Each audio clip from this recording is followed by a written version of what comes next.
जय झूलेलाल। असांजे चैनल में तव्हां सभिनीनि जो स्वागत आहे। त अॼु जी ख़बर आहे बिलासपुर छत्तीसगढ़ मां। राष्ट्रीय सिंधी भाषा विकास परिषद जे द्वारा आयोजित परीक्षा में 250 खां मथे माण्हू सिंधी समाज जा परीक्षा ॾिनी।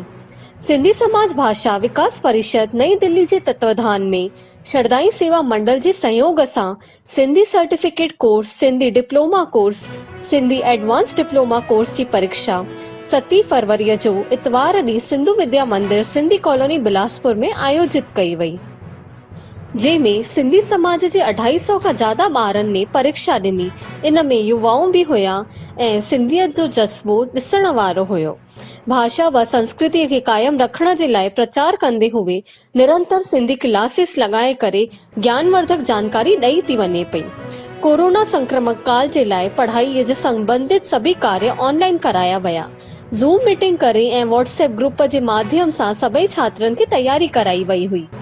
ॿारनि खे सिंधी सेखारण लाइ उन में रुचि जगाइण जे लाइ फ्री क्लासेस जो इंतजाम भी कयो वियो हुयो, जंहिंमें calligraphy, dance, drawing, painting, story telling, नाटक आदि चीजूं शामिल हुया, ताकि ॿार लगातार क्लासेस सां जुड़े रहनि ऐं पंहिंजी प्रतिभा खे विकसित कनि। उन्हनि खे इहो अवसर मिली सघे।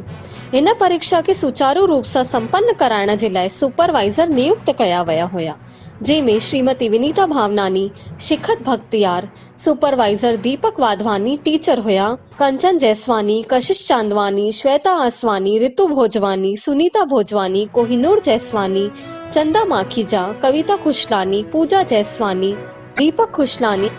विशिष्ट अतिथि हुया डीडी आहूजा, शमन माखीजा जी।